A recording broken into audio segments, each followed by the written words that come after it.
It did. And you're live. I'm sitting there looking on the page. I'm like, bro, where are we at?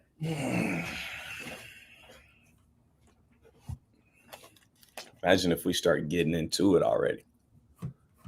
Nah, that would have been it, bro. Trying to get the meat and potatoes, huh? Let me see.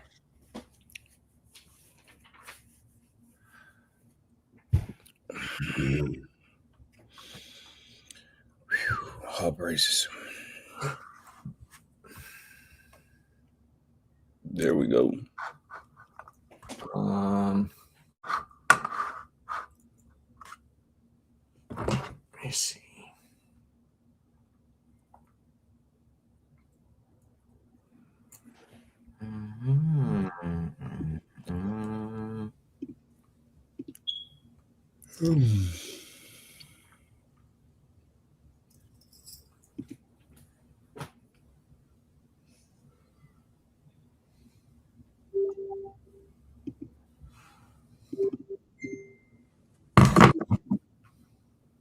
We live, bro. What, bro? Now we live, bro. Now we live, bro.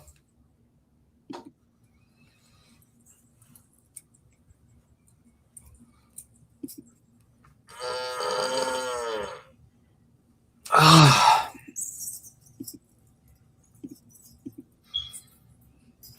haven't unmuted myself in the Zoom. Right now we only got Maya or Mia and you and me.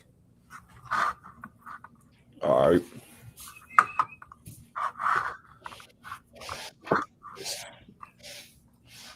Hot dog, hot diggity dog.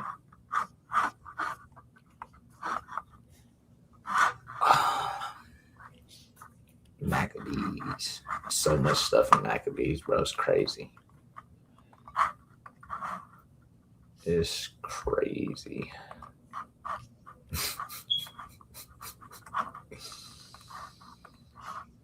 She retarded. Shalom, Kobe.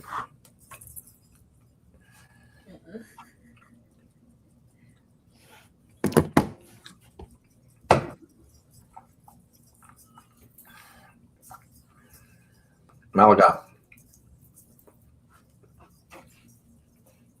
Yes, sir. When was the last time you had some soursop juice, bro? A couple weeks ago, bro.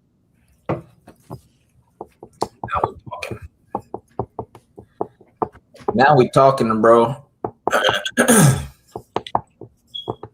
It's almost as if you thought I wasn't like a soursop expert.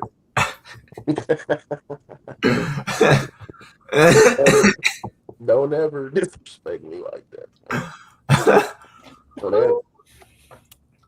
Don't ever. Shalom Soldier Kodash, Shalom Soldier Shabar, Shalom Soldier Zion. We got the guys in the chat. We got the guys. Ha ha ha. Yeah. What do you say? I know you got guys, but like, do you got guys? Maybe I'm speaking Taiwanese. I got guys from Taiwan. Yeah. Oh, that was hilarious.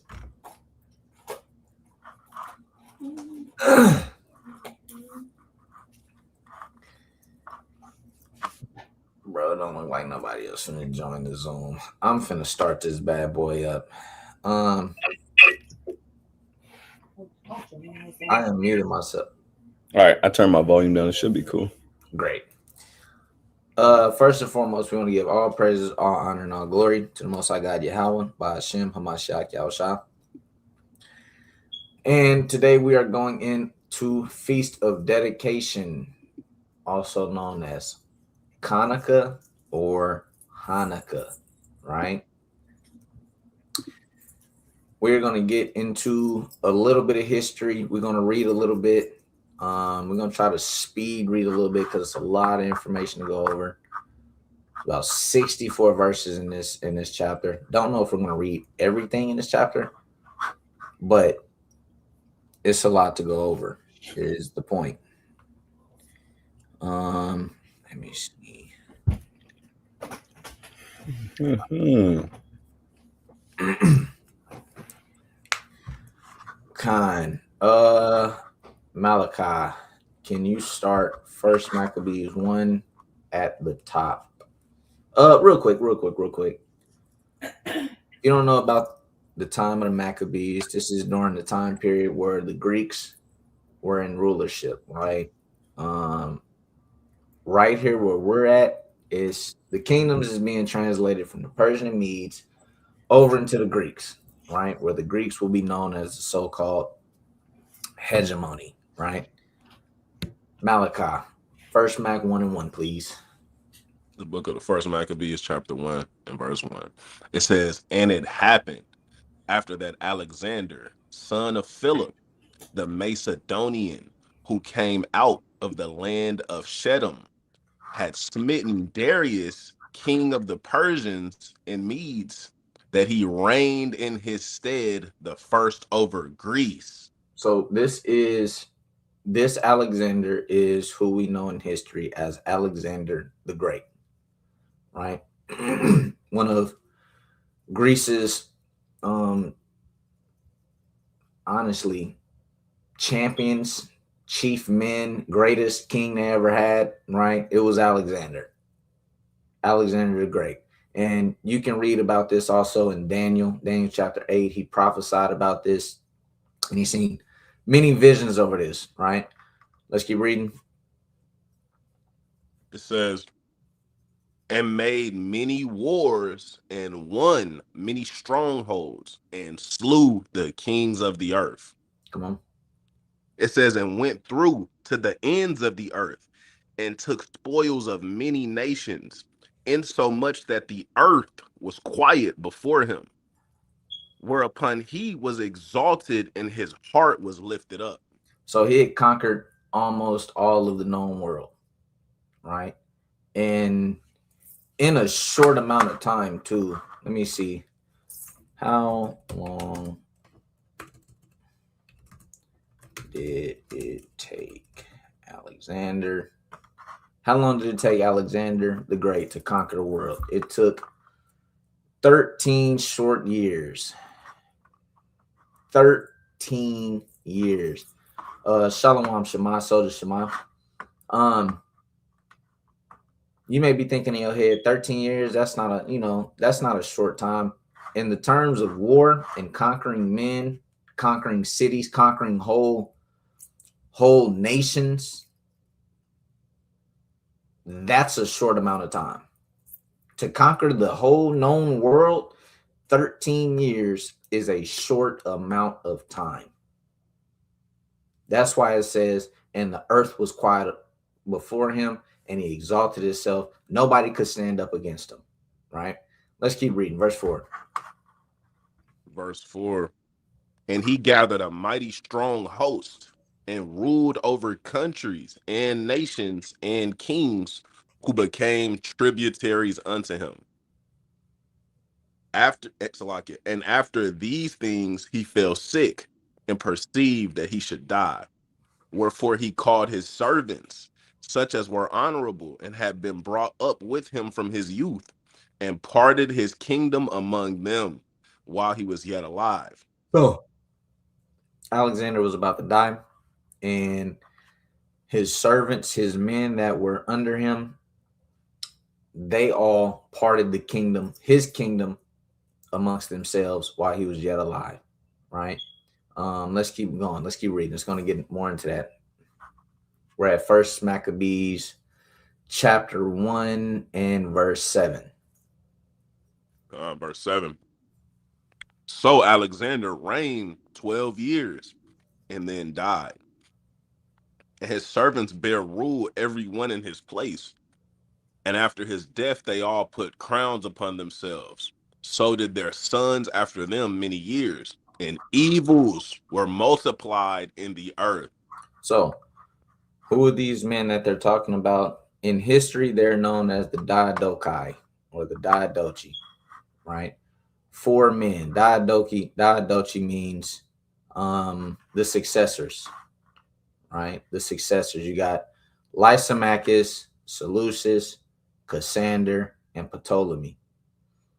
And they all split up Alexander's kingdom because he had conquered the whole known world. So they split up lands amongst themselves. And they all, put crowns upon their heads. And then it goes on to say, so did their sons after them many years, and evils were multiplied in the earth. So after Alexander died, these men came along and evils started to multiply within the earth, right? Shalom, Uriah. Excuse me. I apologize. Yes. What?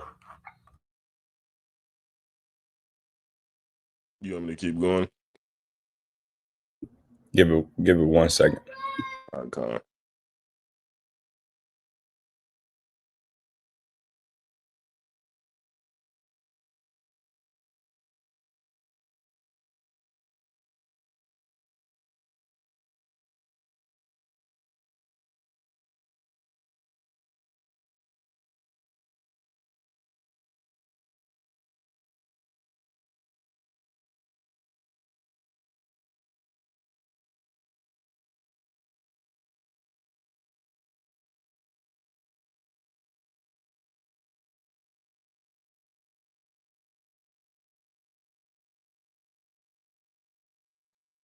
Pray everything good, huh?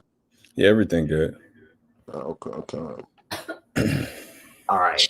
So like, those on YouTube, we're on a Zoom call with the church. So if I mute up, I am answering something with the church. So Salakia, forgive me. It was just a bit of a mix up going on, but it's all good. We'll keep reading. First Maccabees 1, and where we at? Verse 10. John verse 10. And there came out of them a wicked root, Antiochus, surnamed Epiphanes, son of Antiochus the king, who had been in hostage at Rome. And he reigned in the 137th year of the kingdom of the Greeks. So Antiochus Epiphanes is a man you're going to read about all throughout the Maccabees, right? And in the book of Daniel, when he's being prophesied, he's known as a wicked root that comes from the Seleucid Empire, right? Let's keep reading. Verse 11. In those days went there out of Israel wicked men, who persuaded many, saying, let us go and make a covenant with the heathen that are round about us. For since we departed from them, we have had much sorrow. So this is something that you're going to see in repetition throughout this time period when we're dealing with the Greeks. You had Israelite wicked men who said, let us go and make a covenant with the heathen. During this time, Greek fashion, Greek custom, the Greek dollar was sought for. Their economy was sought for. Their clothing was sought for. Their ways were sought for. Even their idols, their language, everything, right? It's somewhere in the scripts where it says that we sought the fashions of the Greeks over our own customs. We can see some of that going on today with men, Israelite men and women who seek, the United States customs more than their customs. This is not something that we're supposed to do. This is where we start to see a downfall.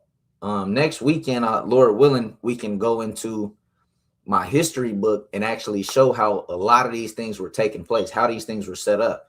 Because in the scriptures in the Bible, it's going to give you a lot of summary of things, an overview of a lot of things. When we get into the history, you can see the details behind these things. What men did what, who went to who. It was a lot of backstabbing going on.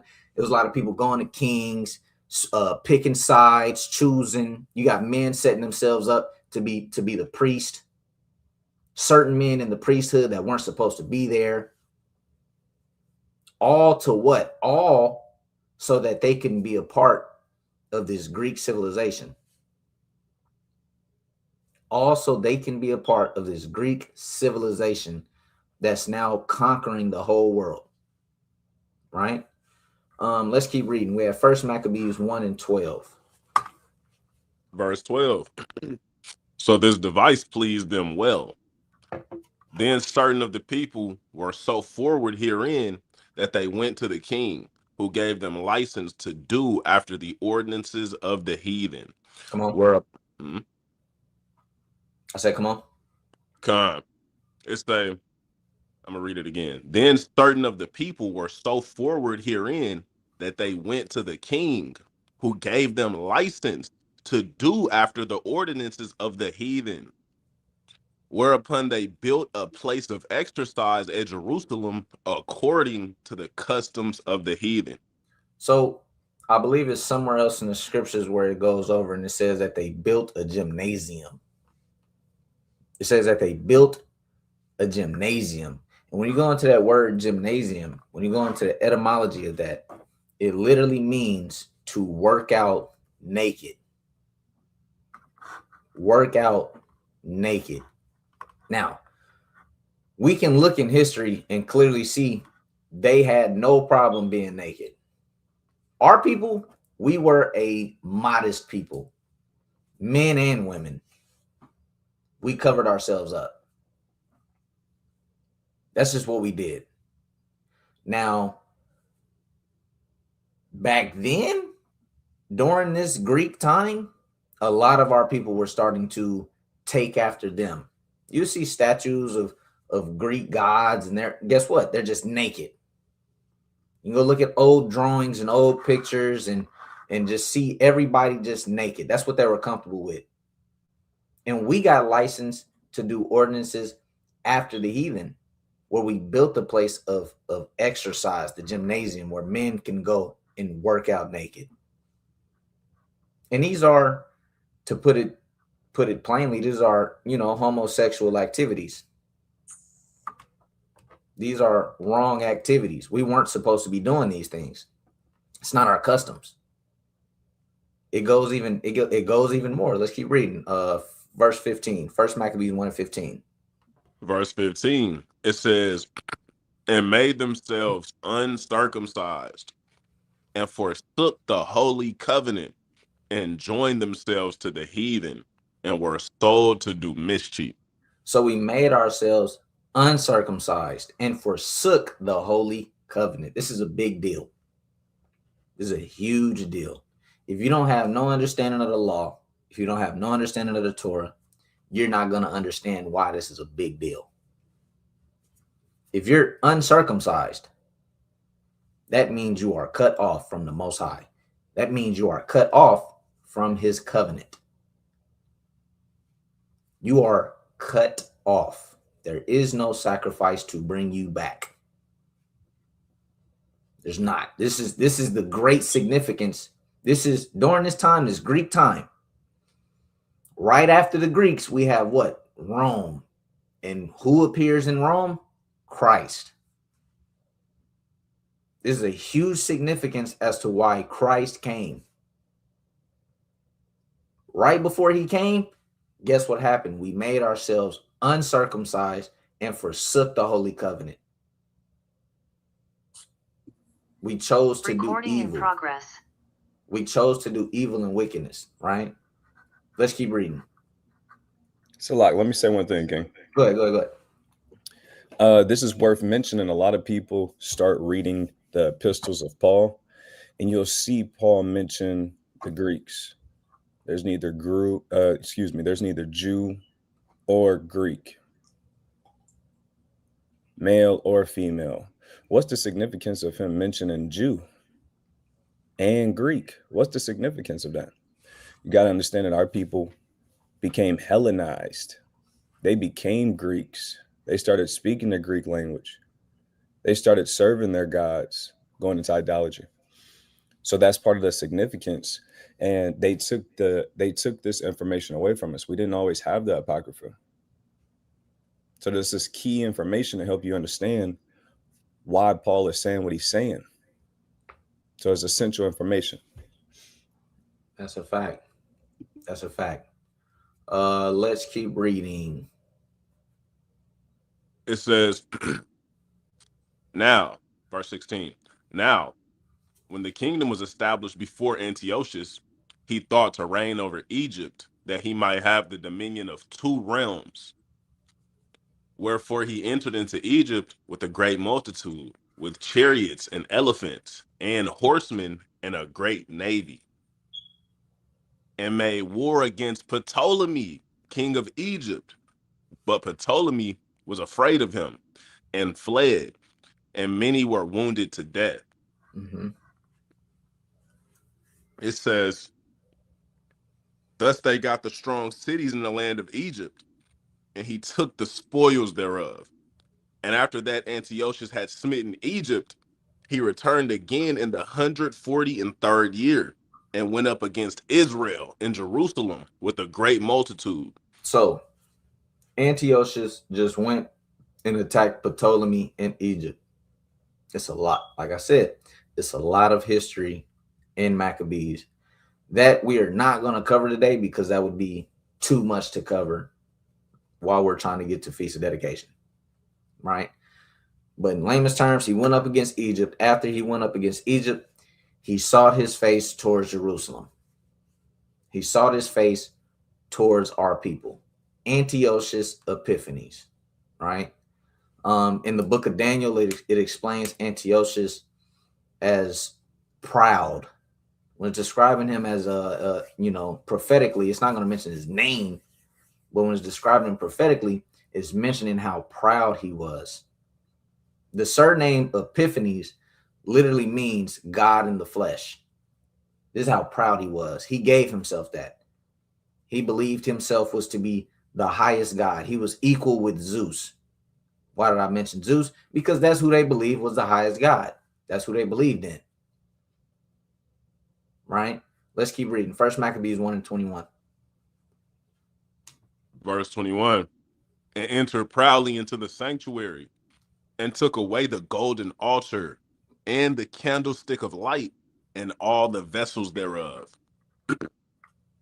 and the table of the showbread, and the pouring vessels, and the vials, and the censers of gold, and the veil, and the crown, and the golden ornaments that were before the temple, all which he pulled off. Come on. He took also the silver and the gold and the precious vessels.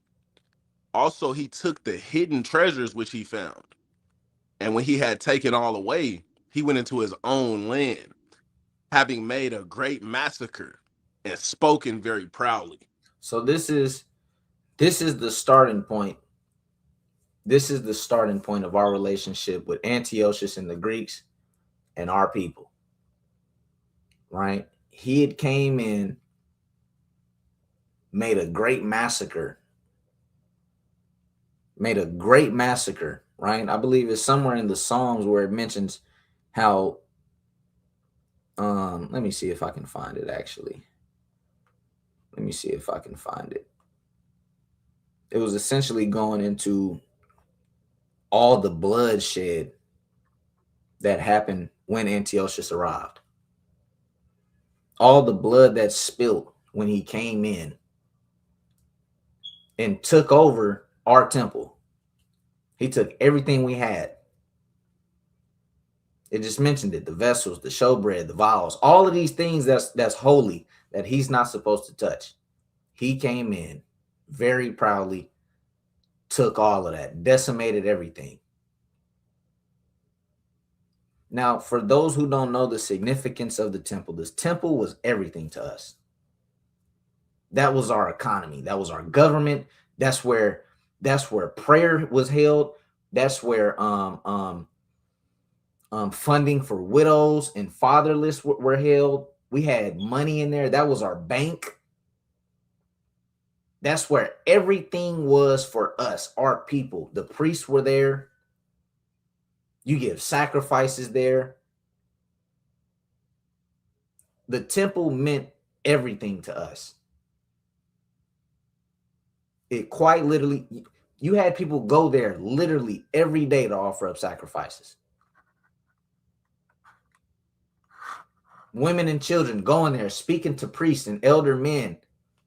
I need help with this. You had leaders in there. You had guidance. You had counselors. The temple was quite literally everything. And he just came in and did that. He just came in out of nowhere, took everything out, killed a lot of people. And it gets worse. It honestly gets worse. Let's keep reading. Verse 25. Verse 25. It says, therefore, there was a great warning in Israel in every place where they were, so that the princes and elders mourned, the virgins and young men were made feeble, and the beauty of women was changed. Every bridegroom took up lamentation, and she that sat in the marriage chamber was in heaviness. The land also was moved for the inhabitants thereof, and all the house of Jacob was covered with confusion. And after 2 years fully expired, the king sent his chief collector of tribute unto the cities of Judah, Slovakia, who came unto Jerusalem with a great multitude, and spake peaceable words unto them. But all was deceit. For when they had given him credence, he fell suddenly upon the city and smote it very sore, and destroyed much people of Israel. So this is how Esau gets down. After 2 years expired, he sent his chief collector of tribute, essentially a man to go and collect taxes, to put it in layman's terms. He sent the man to go collect a certain amount of money from Judea, from Jerusalem, and spoke peaceable words unto them. But all was deceit. As soon as we let him in the door, everything fell down. Everything was destroyed. We see that this is how they get down. Let me look it up. Let's look it up. Let's just go to Google real quick. How many? Let's see. How many treaties did the U.S. government break between him and the Native Americans of this land? It says that they broke around 370 treaties. They signed over 500, but they broke over 370 treaties. Meaning what? They'd shake your hand, but it was deceit in his heart. Mahar, what's that precept? You know what I'm talking about? Psalms 51, verse 20, probably. Let me see. Let's grab that. Psalms 51 and 20. Psalms 51. Nah, that ain't it. Read the next verse, maybe. Psalms 51 only got 19 verses. It might be Psalms 50 then. All right, bet. Let me see.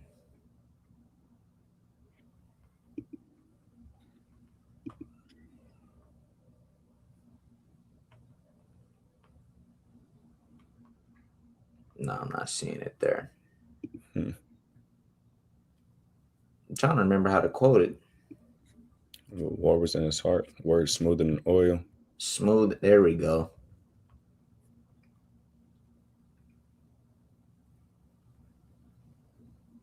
Boom. Psalms 55 and 21. I'm going to start at 20. It says, he hath put forth his hands against such as be at peace with him. He hath broken his covenant. The words of his mouth were smoother than butter, but war was in his heart. His words were softer than oil, yet they were drawn swords. This is how Esau gets down. This is how Esau gets down. We see this repeatedly throughout history. And nowadays we think it's changed. He come around, got a suit on, he has a nice smile, blonde hair, shakes your hand, and we just all of a sudden forget he broke over 370 treaties with the Native American man. Almost made them go extinct. We forget how he treated our people during the time of the Greeks. It says, and spake peaceable words unto them, meaning he spoke peace. He said, this is going to work for both of us. I win and you win. But it goes on to say, but all was deceit. For when they had given him credence, when we allowed him to come in, it says he fell suddenly upon that city and smote it very sore and destroyed much people of Israel. They like to forget these things. We were talking to a Christian the other day, older Christian white dude. And he said that we remind him of the KKK. I said, oh, is that right? And I just had to sit there and think about it. And I asked him, okay, when have we ever killed anybody? When have we ever hung a man by the tree? When have we burned crosses in yards? When have we ever tortured people? We just go out and teach the Bible. But all of a sudden, we're likened unto the KKK now, in his eyes. We haven't killed anybody. We haven't killed any children. We haven't fed any children to alligators. This is all the things that I'm saying to him. We haven't made people, human beings, into furniture. We haven't done none of that. Killed people for no. We haven't done any of that. All of our stuff is televised. We record ourselves just teaching the Bible. When have we came out and wore masks, riding on horses, going and looking to destroy somebody? We haven't done any of that. But to him, he said, we remind him of the KKK. Because we remember history. That's all. We just looked into history. None of us up here will be like, you know what? It's perfectly fine. Let me go and get a pet lion. They're not all the same. You know, in history, lions killed people. But none of us are foolish enough to be like, hey, let me go get a lion. Let me just go. They can't all be the same. The lions are different. No, why even risk it? I'm just doing the same thing throughout history. I'm just looking at history and saying, I'm not finna risk it. Y'all killed a lot of our people. Y'all killed more of my people than lions have killed my people. So why wouldn't I look at y'all the same way?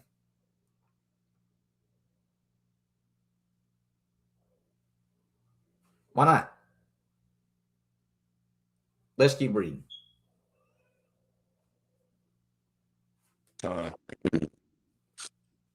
So like it. I'm gonna start at verse 31. And when he had taken the spoils of the city, he set it on fire and pulled down the houses and walls thereof on every side. But the women and children took they captive and possessed the cattle. Then builded they the city of David with a great and strong wall and with mighty towers, and made it a stronghold for them. So And they essentially built up our walls and made it a stronghold for them.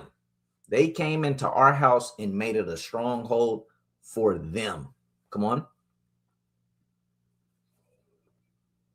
It says, and they put therein a sinful nation, wicked men, and fortified themselves therein. They stored it also with armor and victuals. And when they had gathered together the spoils of Jerusalem, they had laid up there, and so they became a sore snare. Come on. They laid them up there, and so they became a sore snare. For it was a place to lie in wait against the sanctuary, an evil adversary to Israel. Thus they shed innocent blood on every side of the sanctuary and defiled it, insomuch that the inhabitants of Jerusalem fled because of them, whereupon the city was made an habitation of strangers, and became strange to those that were born in her, and her own children left her. So essentially, to understand what happened right here, they laid in wait. They waited for men, women, and children to come up to the sanctuary, to come up to the temple. As our people are coming up to the temple, what's left of it, to give sacrifices, alms, charity, whatever we did with the temple, they came up there and they popped out and they killed us right by the sanctuary. That's essentially what happened. It says, for it was a place to lie in wait against the sanctuary, an evil adversary to Israel. Thus they shed innocent blood on every side of the sanctuary and defiled it. They waited for you to come up there. They knew you were going to come up there. Hopped out, killed you. This is how they got down. This is what they did. This is what you might be wondering, why am I talking about this? This is all going into the rededication of the temple. We had to rededicate it from something. We're going into how they defiled it.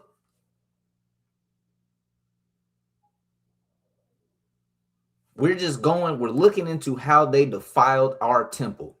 And one way they defiled it was shedding our innocent blood on every side of it. This is hard to get. Some people don't like hearing this stuff. Some people don't want to hear this stuff. I understand. I get it. I totally get it. But we can't be ignorant. We can't close our ears to certain things. This is just what happened. Let's keep reading. Verse 39.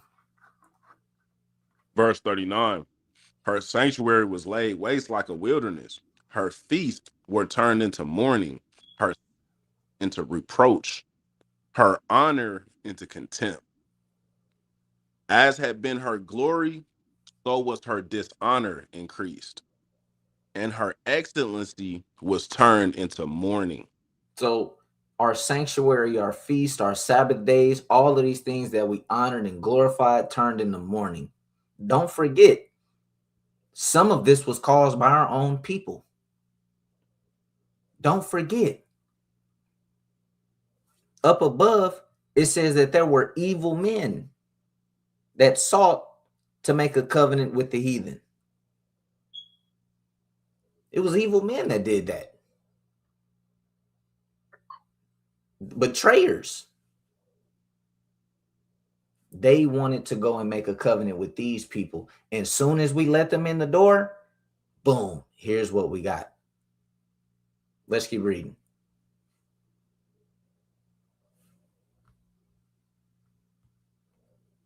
Soldier Malachi. Salakia. Verse 41. Moreover, King Antiochus wrote to his whole kingdom that all should be one people, and everyone should leave his laws. So all the heathen agreed according to the commandment of the king. So this is directly against everything we know about in the scriptures and in the Torah. We're supposed to be holy. What does holy mean? Holy means set apart. This is something that they're trying to do again, that all should be one people. They don't want you to be holy. They don't want you to be set apart. Because if that happens, our God is going to come and get us out of here. Antiochus didn't want everybody to have their own laws. He wanted everybody to be under him. Why? His name means God manifest. He believed he was God. He wanted everybody to serve him. So after he made this decree, what happened? Read verse 43.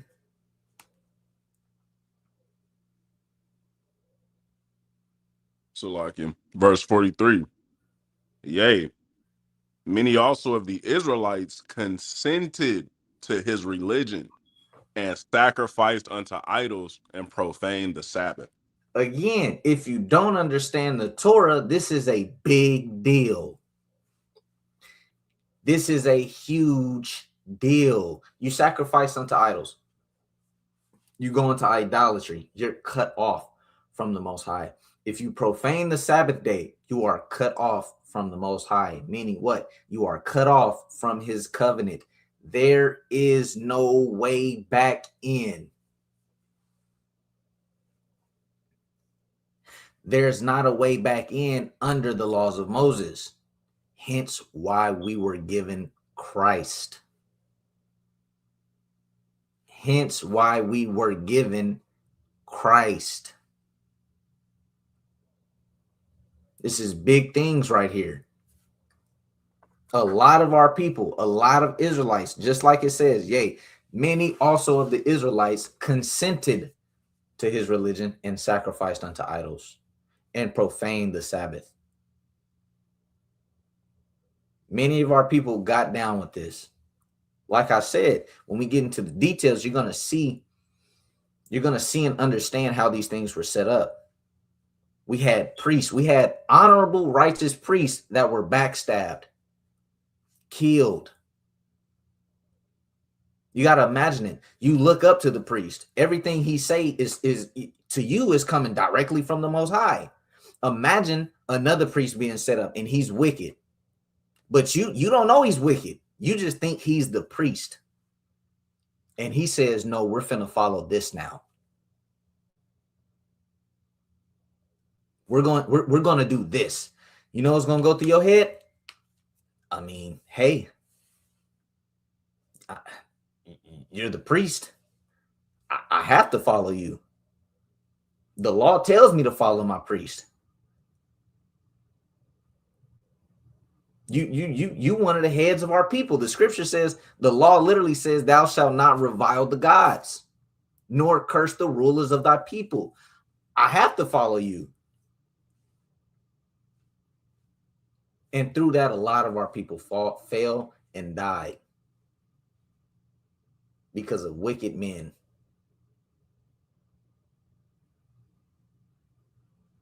But the Lord is a just judge. Right? The Lord is a just judge. Let's keep reading. Verse 44. First Maccabees 1 and 44. Verse 44.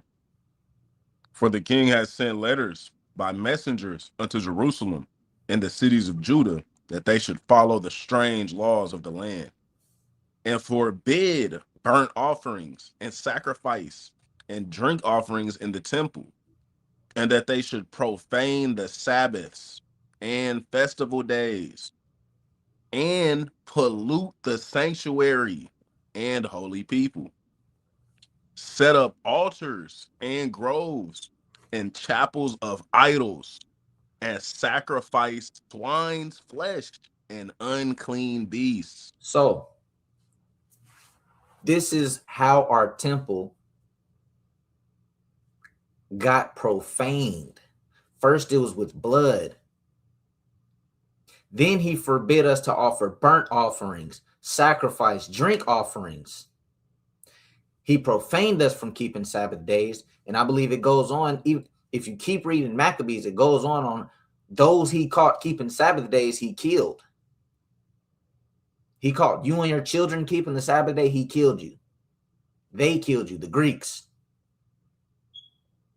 Then it says they set up altars and groves and chapels of idols. Guess what? Our temple was one of those. And then, if that wasn't enough, he offered up swine's flesh in our temple, on our altar, to Zeus. Why is that? When you read Wisdom of Solomon, Wisdom of Solomon will tell you how we are clean, contrary unto them. How they get down is very contrary to how we get down. And in their religion, swine is a holy animal. Pig is a holy animal, one of the most holy in Greek fashion. To us, it is an abomination. It's an abomination. How much our people dislike the Greeks? They went so far as to say, I would rather eat pork than to speak Greek. All of this has significance to what Paul is speaking about in the New Testament. Because people are coming back in, Christ died for them that they can come back into their law, statutes, and commandments and their customs. And this man may only know how to speak Greek. Imagine a man, a priest, or a higher up in Judea, this man coming to the temple and he's praying to the Father in Greek. That's going to stir up some things. It's going to stir up some emotions. Do you not know what the Greeks did to us? You're a Greek. Get out of here. You're a Gentile. Get out of here. This isn't a Gentile breakdown, but we're giving you keys and insight on what's going on in the New Testament. This is directly before the New Testament. Right? Let's keep reading. It says,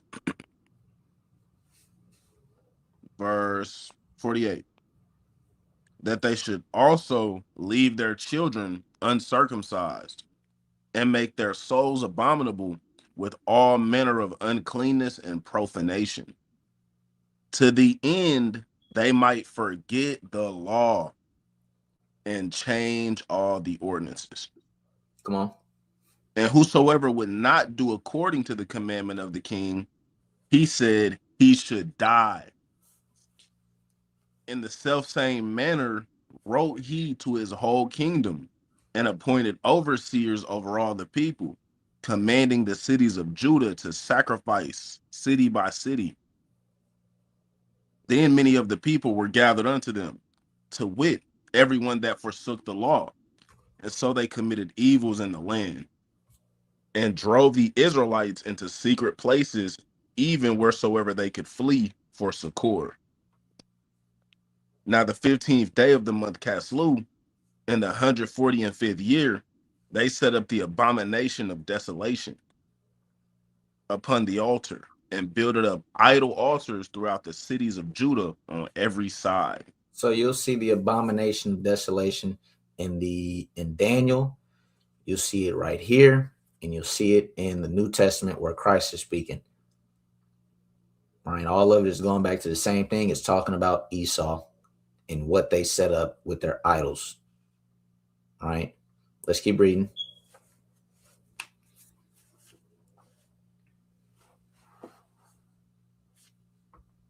Salakia. It says, and burnt incense at the doors of their houses and in the streets.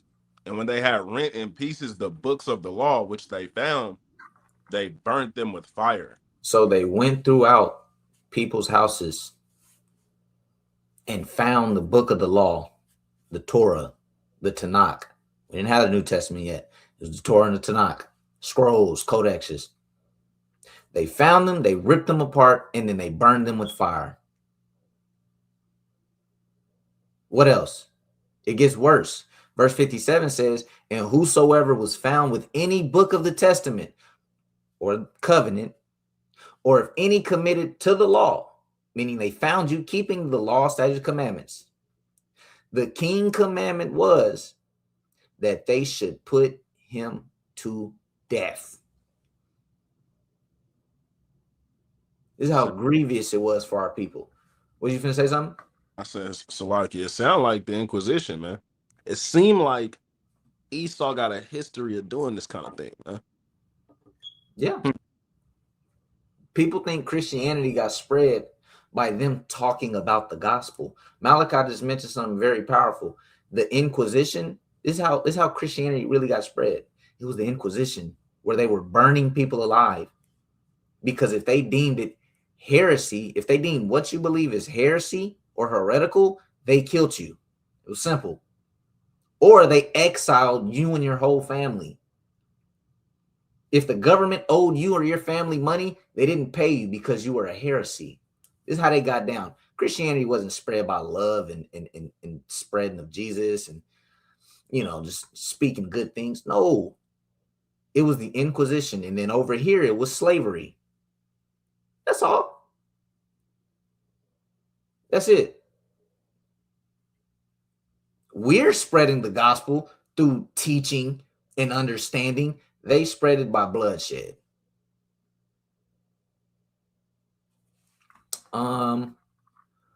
Let's keep reading.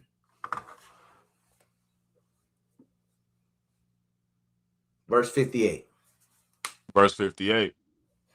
Thus did they by their authority unto the Israelites every month, to as many as were found in the cities. Now the 25th day of the month they did sacrifice upon the idol altar, which was upon the altar of God. At which time, according to the commandment, they put to death certain women that had caused their children to be circumcised. And they hanged the infants about their necks and rifled their houses and slew them that had circumcised them. So they hung our children, they rifled our houses, and they slew them that had been circumcised. This is just how they got down, right? Let's keep reading. It says, Salakia, the 61. Oh no, Salakia, verse 62. Howbeit, many in Israel were fully resolved and confirmed in themselves not to eat any unclean thing. Wherefore, the rather to die, that they might not be defiled with meat, and that they might not profane the holy covenant. So then they died. It says, and there was very great wrath upon Israel. So you had mighty men out there who just wasn't going. I'm just not finna. I have to keep the law, statutes, and commandments of the Most High. Right?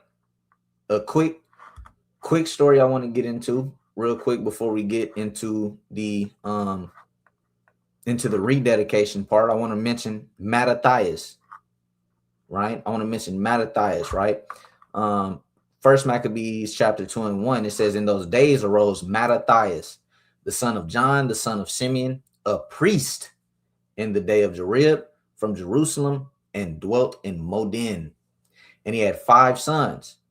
Bro, how do I pronounce his name? Johanan. I'm getting it really mixed up with Hebrew right now. Johanan, called Caddis, Simon called Thassi, Judas, who was called Maccabeus, Eleazar called Avaran, and Jonathan, whose surname was Aphius. So you have Mattathias, and he had 5 sons, and they were from the lineage of the priest. This is why the book is called Maccabees. These are the heroes. Our forefathers. They were the heroes during this time. Right? They were the heroes. Let me see. Verse 15. Let's jump down to verse 15. It says, in the meanwhile, the king's officers, such as compelled the people to revolt, came into the city of Modin to make them sacrifice. And when many of Israel came unto them, Mattathias also and his sons came together. So there was a king's officer who came to the people at Modin. Why? To make them sacrifice unto the king's gods. Guess who was amongst them? Mattathias and his sons. It says verse 16 or verse 17, Salagia. Then answered the king's officers and said, Mattathias on this wise, thou art a ruler and an honorable and great man in this city, and strengthened with sons and brethren. Now therefore come thou first and fulfill the king's commandment, like as all the heathen have done, yea, and the men of Judah also, and such as remain at Jerusalem. So shalt thou and thy house be in the number of the king's friends, and thou and thy children shall be honored with silver and gold and many rewards. This is how Esau comes. He wants you to bow the knee. After that, you'll be known as his friend, and I'll give you rewards. This was the pitch to Mattathias, because Mattathias was a leader in Modin.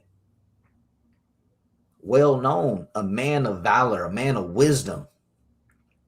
They knew if they could get Mattathias to sacrifice, they can get everybody to sacrifice. The people will follow Mattathias. What did Mattathias do? Verse 19. Then Mattathias answered and spake with a loud voice, though all the nations that are under the king's dominion obey him and fall away, every one from the religion of their fathers, and give consent to his commandments, yet will I and my sons and my brethren walk in the covenant of our fathers. God forbid that we should forsake the law and the ordinances. Mattathias wasn't convicted by any of that. Not going. I get it. That's cool. All these other people didn't sacrifice. That's great. Good for them. Me and my household, we will serve the Most High. That's what we're going to do. We're not going to forsake the law and the ordinances. Verse 22, we will not hearken to the king's words to go from our religion, either on the right hand or the left. Now, when he had left speaking these words, there came one of the Jews in the sight of all to sacrifice on the altar which was at Modin, according to the king's commandment. So, right after Mattathias just got done saying this, you have somebody who's willing to get down with the Greeks. You have an Israelite man who steps forward. He's silly. Hey, I'll sacrifice. I'll do it. He kind of raised his hand. I'll do it. Verse 24. Which thing when Mattathias saw, he was inflamed with zeal, and his reins trembled. Neither could he forbear to show his anger according to judgment. What does that mean? He couldn't wait for this to go to the court of law. He's not waiting on that. It says, wherefore he ran and slew him upon the altar. Also, the king's commissioner who compelled men to sacrifice, he killed at that time, and the altar he pulled down. When you get into the history book, it says that Mattathias went and slew that man, and his sons got on the king's officers. As soon as they seen their father move, they moved right behind him. They moved right behind him. Mattathias just got done saying, we're not leaving the king, our law, statutes, and commandments. And you have a fool who comes right out and says, I'll do it. I'll sacrifice to an idol. Well, guess what? The law says that if you go in idolatry, you're to be put to death. So Mattathias was completely justified. He destroyed that man right there. No ifs, ands, or buts. He was filled with that much zeal. He was shaking. He couldn't hold it in. This is why the Lord chose him and his sons to lead us out of this situation. Block you. Go ahead, King. And I'm not encouraging anybody to go do any violence. Let's preface with that. But this kind of zeal, this kind of love for the Most High, this kind of hatred for evil is the spirit that the Most High takes pleasure in.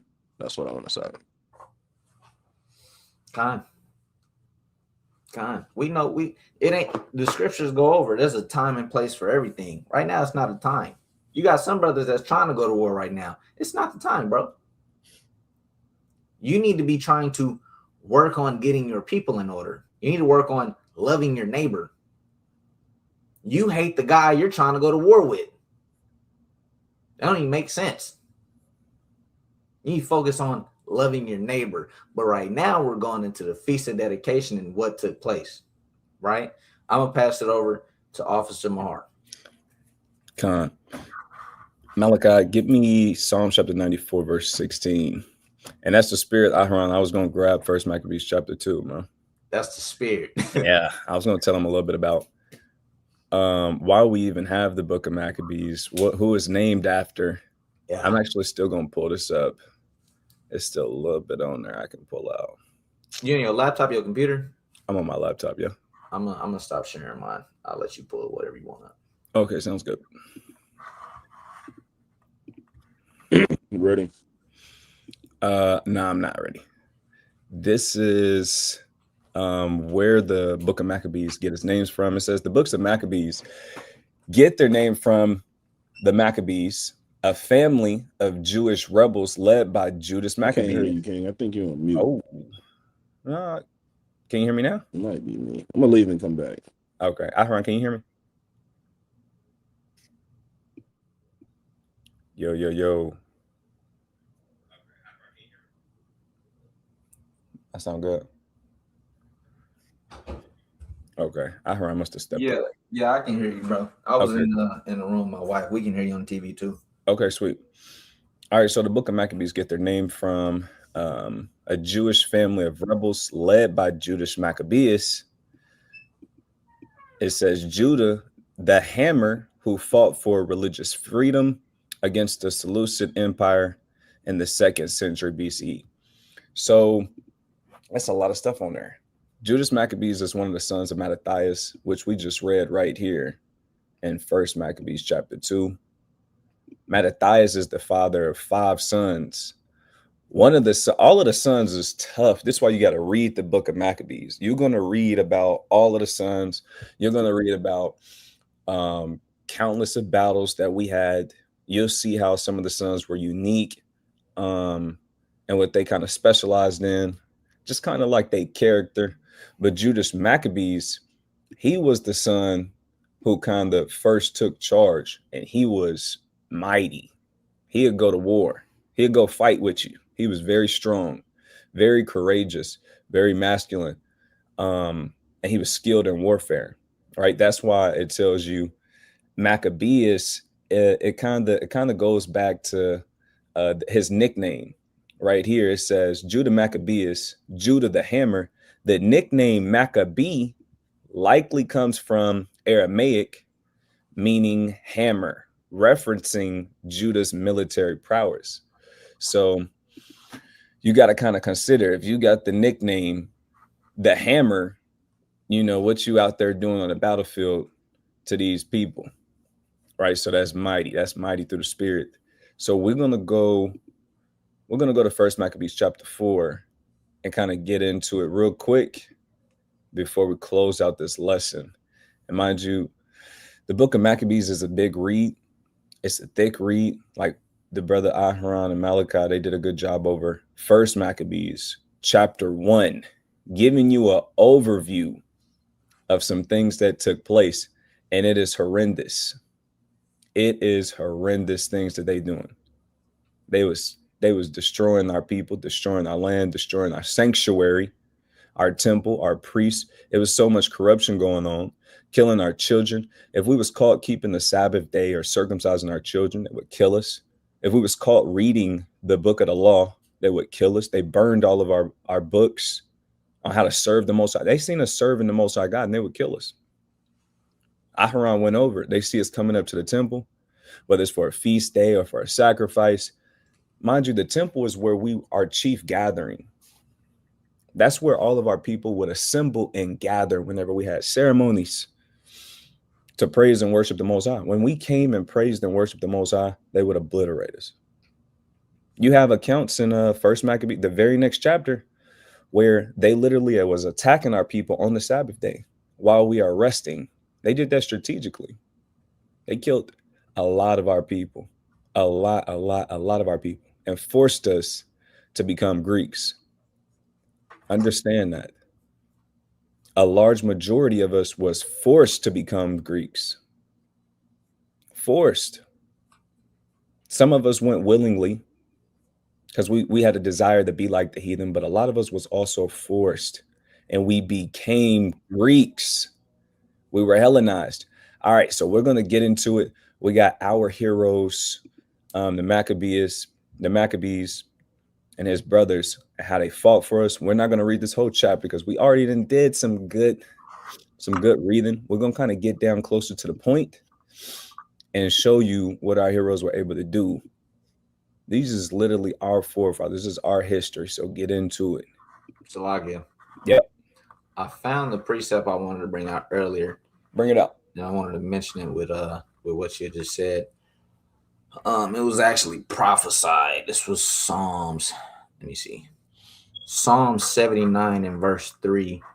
It says, their blood have they shed like water round about Jerusalem, and there was none to bury them. And when you go into First Maccabees, chapter 7 and verse 17, this is going over when they were slaughtering us. It says, the flesh of thy saints have they cast out. Their blood have they shed round about Jerusalem. There was none to bury them.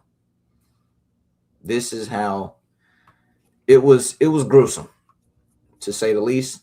It was gruesome. It was prophesied in Psalms. It was prophesied in Daniel. This was not a small thing. There's a reason why they took Maccabees out of the scriptures. There's a reason. Go ahead, King. Lock it. All right. So I wanted to get straight to the point, but it's just a little, some of this is too good. Shalom, King. Amanah. Shalom. Azah. Shalom. We got Yawanah. We got a lot of brothers in here. All praise to the Most High. All right. So look at this in First Maccabees chapter 4, right? I'm not going to read the whole thing, but y'all got to get, if you ain't read none of this, man, I'm doing you a disservice if I don't give you a little bit of this right here. So this is one of the, this is the battle that kind of led up to us being able to get and recover our temple. And we rededicated it back to the Most High because they dedicated it to their gods, Zeus. They literally serving their God with our temple. So we had to fight them. We were going to war with them, plenty of battles, sabotage, right? Guerrilla warfare tactics. And this was one of the decisive battles what allowed us to go get our temple back. So this is a big deal to us. Look at this. First Maccabees chapter 4 and verse 1. It says, then took Gorgias 5,000 footmen and 1,000 of his best horsemen and removed out of the camp by night. So Gorgias is an op. He's against us. He pulling up with 5,000 men on foot. That is a lot of men. Then you got 1,000 men on horses, which is even more powerful than being on the ground, right? You can get around quicker on a horse and you're sitting up higher. So it's a lot of strength in being on a horse. Verse 2 says, to the end that he might rush upon the camp of the Jews and smite them suddenly. And the men of the fortress were his guides. So he had people showing them where the Jews was. You see what I'm saying? Ratting on us, telling them where our camp was. So he was going to pull up on us in the night, ambushes. It says, now when Judas heard thereof, he himself removed and the valiant men with him that he might smite the king's army, which was at Emmaus. So he caught wind of it. We learned that he was trying to back doors. Judas, he on the move, and he got some valiant men with him. It says, while as yet the forces were dispersed from the camp. In the mean season goes into like winter. So it's cold. You don't want to be making war and it's all cold and it's snow. It ain't peaches and cream. In the mean season came Gorgias by night into the camp of Judas. So Gorgias, he literally got the whereabouts. He got the location. He got the drop. He got the pin on our men, on Judas Maccabees, and he pulling up to him by night. This is not good. It says, and when he found no men there, he sought them in the mountains, for he said, these fellows flee from us. So when he pulled up, He thought he had the advantage, but guess what? Judas already knew that he knew where he was at. So they skirted up out of there. It says, we got to go check. So Gorgias, like, they must have just left. They must have just fled into the mountains. We got to go run down on them. So basically Gorgias, in his mind, he's chasing down. He thought he had him caught, off guard, but he pulled up. He like, nah, they must have just left. So he think that we fleeing into the mountains and we running from him. Like he got the advantage. But look at this. Verse 6 says, but as soon as it was day, Judas showed himself in the plain with 3,000 men. We ain't running. We only got 3,000 men. Y'all got 6,000, but we ain't running. You thought you was finna sneak us. No, we in the plain. The plain is like the open field. We ain't in no mountains. A lot of people flee to the mountains for safety, for succor. No, we in the plain. We in the open field. We finna run your fade. That's how he was getting down. Judas Maccabees, 3,000 men. It says, who nevertheless had neither armor nor swords to their minds. So he had 3,000 men, and they ain't have armor. They ain't have swords. We ain't have horses. We ain't have none of that, but we ready to scuffle and fight with you. We finna get down and through there. We finna get active. That's how we was getting down. It says, and they saw the camp of the heathen, that it was strong and well harnessed and compassed round about with horsemen, and these were expert of war. So we in the field and we see our enemies, and they got double the size of the army. And then all of our men, we seeing that they ready. They got horsemen. We can tell that they not just some ragtag group of men who really farmers and blacksmiths. No, they were men of war. They were expert of war. They kill people. And we seeing them and they seeing us. And when you see you outnumbered and you see that all of these men over there really ready and they bout it, it can cause a spirit of fear to jump on you. But look at what Judas did. Look how cold he is. Then said Judas to the men that were with him, fear ye not their multitude, neither be ye afraid of their assault. Remember how our fathers were delivered in the Red Sea when Pharaoh pursued them with an army. So he an expert at war. He can know what's going through all his men's mind, and he know how to encourage them. He said, don't frail up. Don't be afraid. Remember what the Most High did for our fathers, how we had the Egyptians trying to kill us, and he divided the Red Sea for us. And then he closed the Red Sea and swallowed all of them Egyptians that was trying to kill us. It's easy for the Most High to deliver us right now. This is easy. Remember, it says, now, therefore, let us cry unto heaven, if peradventure the Lord will have mercy upon us and remember the covenant of our fathers and destroy this host our face this day. So he calling upon what happened in the Torah. He said, if the Most High want to have mercy on us, look, he gonna have mercy on us, but we finna scrap with them and remember the covenant of our fathers. The Most High will destroy them. So they getting after it. So we could keep reading, but we already been on here rocking. This is why you got to read the book of Maccabees. I'm gonna read. I got to read the next verse. It says that so all the heathen may know that there is one who delivereth and saveth Israel. Man, I got to keep reading. Then the strangers lifted up their eyes and saw them coming over against them. So after Judas gave this speech, we pulling up, we feeling mighty through the spirit. Wherefore they went out of the camp to battle him, but they that were with Judas sounded their trumpets. So we sounding the trumpets, we getting busy. So they joined battle, and the heathen, being discomfited, fled into the plain. Howbeit all the hindmost of them were slain with the sword. So we pulled up in the plain, we clashing, we fighting. A lot of them is getting, when it says discomfited, it means we getting the Israelites and Judas and his 3,000 men, we getting the better of them. They were discomfited, like we win in the battle. It says, howbeit all the hindmost of them were slain with the sword, for they pursued them into Gazra and unto the plains of Idumea and Azotus and Gymnia, so that there were slain of them upon 3,000 men. So we getting the better of them. We chasing them down. They fleeing into different places. We chasing them down. Remember, the battle started with 6,000 enemies. They had 6,000 men. We only had 3,000. but we chasing them down. We ended up, this verse 15, it says, so there were slain of them upon 3,000 men. So we ended up killing 3,000 of their men. You see what I'm saying? We ended up killing 3,000 of them. We killed half of their army. It says, this done, Judas returned again with his host from pursuing them. So now we gathering back up. We return because we running down on them. Mind you, they the ones who started this. They pulled up on us, tried to sneak us in the night, and it didn't go how they thought. Because the Most High fight our battles. Hey, what Gerald say to me at work? He said, God fight my battles. We've been winning. God fight my battles. We've been winning. It says, this done Judas returned with his host from pursuing them and said to the people, be not greedy of the spoils in so much as there is a battle before us. So when we return back, we gather back together.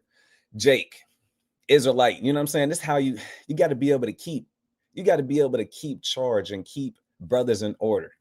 Because they just killed, they feeling good. We fighting the battles of our people. We getting the better of our enemies. Jake all in the spoil. He trying to take hold of all of the possessions that we done won and all of this. So Judah, like, everybody calm down. We still got a battle on our hands. The battle not over. Jake want to celebrate before the battle won. Jake already ready to turn up and start partying, and it ain't even over. It says, and Gorgias and his host are here by us in the mountain, but stand ye now against our enemies and overcome them. And after this, ye may boldly take the spoils. So y'all just got to get into it. You got to get into it. These are some of the battles that took place before we was able to do this. Right. So I'm gonna jump down to her, and we're gonna get to the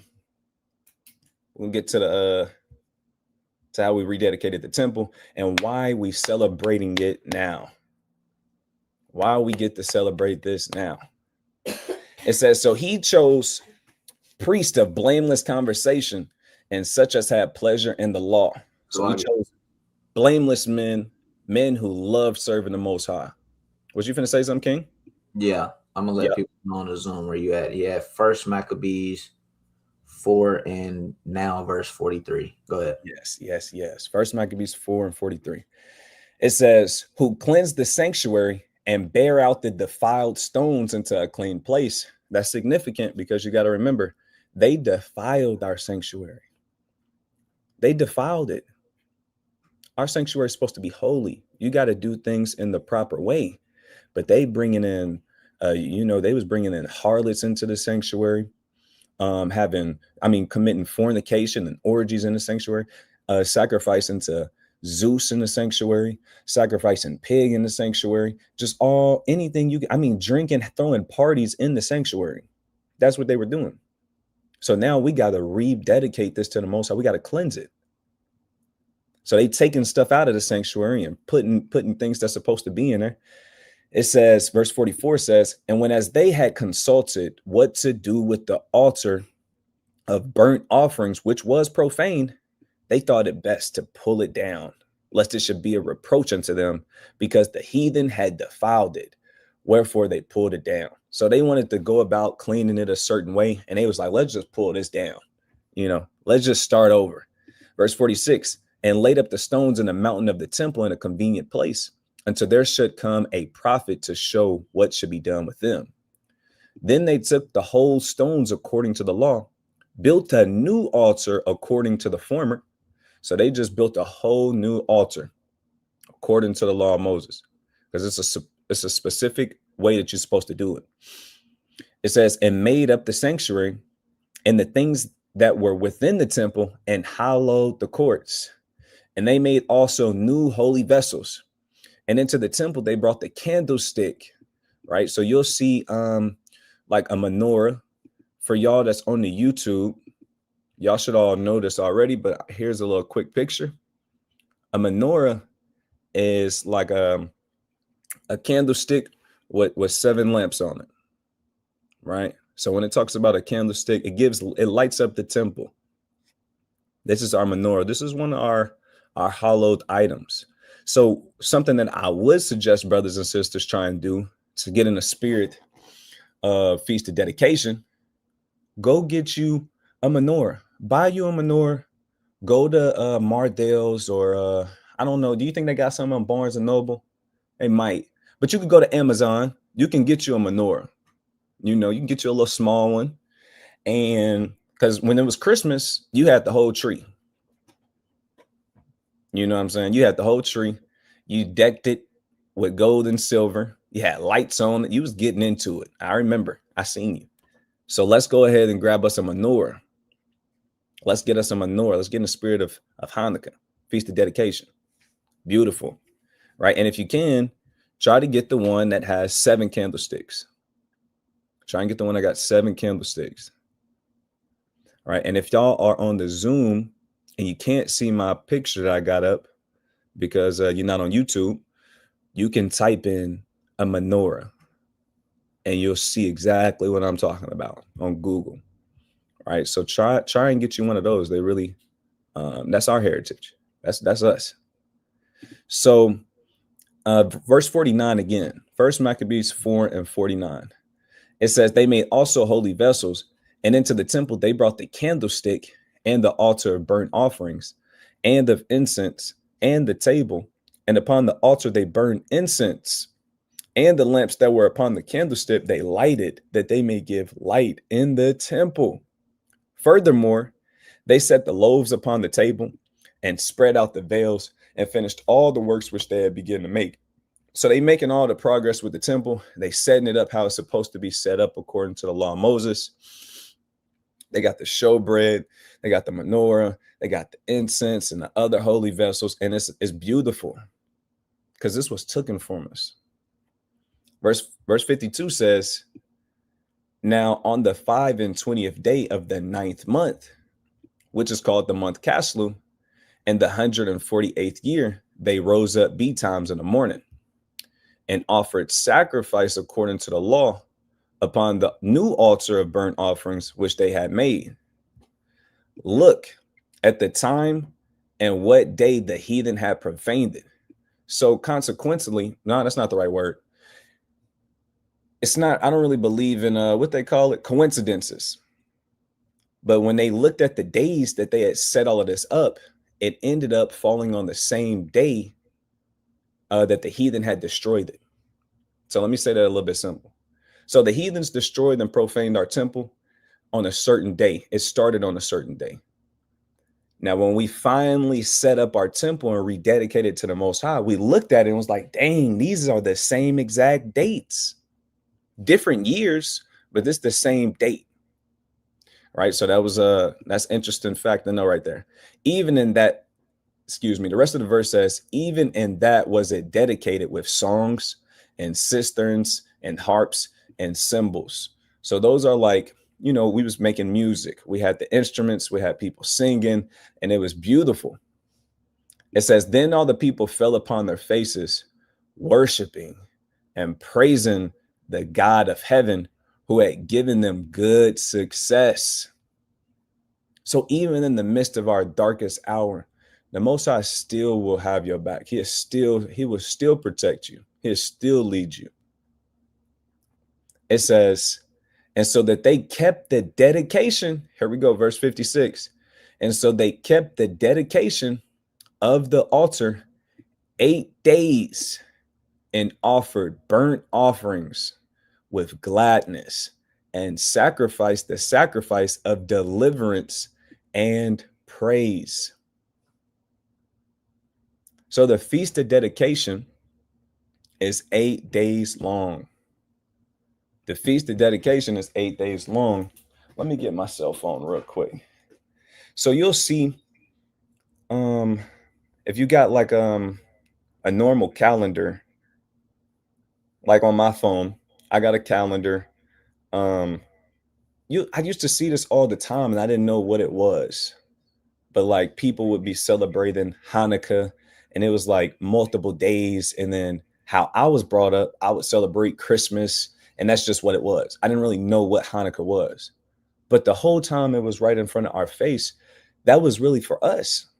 That's really the days that was for us. That's our high holy day. That's our culture. And that's about the deliverance of our people. But guess what? Here we have it. I was celebrating Christmas and they were celebrating our stuff, our culture. And I wasn't even knowing it. And I always wonder about it. Well, what is Hanukkah? It's always around the same time as Christmas, but what is Hanukkah? All right, let me show you another scripture. And can somebody give me, Aharon, is you still there? Can you go to John? You know what? I'm going to pull it up. It's John 10.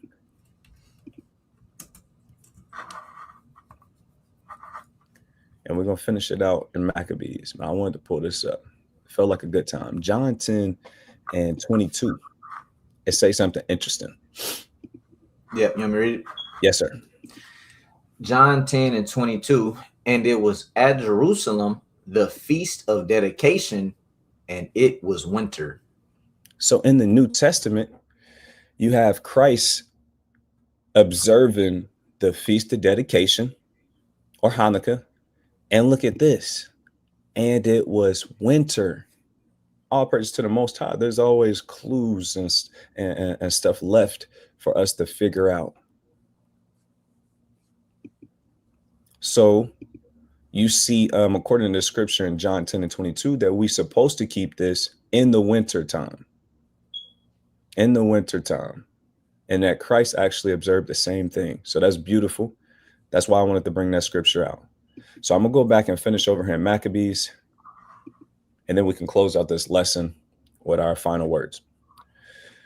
I left off at verse 56. We are at verse 57. It says, so just so everybody on the same page, I'm at 1 Maccabees 4 and 57. It says, they decked also the forefront of the temple with crowns of gold and with shields, and the gates of the chambers they renewed and hanged doors upon them. Thus were there very great gladness among the people, for that the reproach of the heathen was put away. Everybody should be turning up right now. So throughout this 8 days, get out of your sadness, get out of your depression. Easier said than done, but try and wear a smile on your face. This ain't the time to be stressing. This is the time to be glad, because you're thinking about how the Most High delivered your people, how he saved our people. Yes. The reproach of the heathen, it says it was put away. So the heathens, they couldn't come close. We finally, you know what I'm saying? We own that now. Feeling a lot better. Verse 59 says, moreover, Judas and his brethren with the whole congregation of Israel ordained that the days of the dedication of the altar should be kept in their season from year to year by the space of 8 days, from the 5 and 20th day of the month of Caslu, with mirth and gladness. So Judas and the whole congregation, the Israelites, they ordained this. You know what? Every year around the same time, we're going to keep the feast of dedication for 8 days. And guess what? It's going to be mirth and gladness. Mirth is like joy and happiness. You're going to have fun. So this is why I said what I said. It ain't the time for you to be moping around, having your head down. It's the time to have a smile on your face. It's a time to have a smile on your face. So this is a quick introduction to why we celebrate this feast day. I hope that brothers was able to keep up. I hope for the brothers that's been doing this, the sisters that's been doing this, I hope it was a good refresher anyway, because we're going to do this every year, Lord willing. You know what I'm saying? We're going to get deeper and we're going to get a better understanding every year, Lord willing. One year we did a lesson like every day over the book of Maccabees, and there's a lot going on. Yeah. Yeah, that was his idea. That was hey, all praises. Captain Jeremiah will not be going live today. That's kind of why we went longer than usual. So a heads up for that. The water for everybody tuning in. Stay tuned in for next weekend's class. Lord willing, we going a little bit more into it. I should be going over Christmas sometime soon. Should be going over Christmas sometime soon and how we not supposed to be celebrating it. How it's idolatry. Stay tuned for that. Keep your heads up for that. Mahar, you got anything else you want to say? Have a good feast of dedication. Try and go get you a menorah or something. Get into it. Get into it. Have a great feast of dedication. And with that, we want to give all praises, all honor, and all glory to the Most High God Yahweh by Hashem Hamashiach Yahushua. We want to say Shalom. Shalom.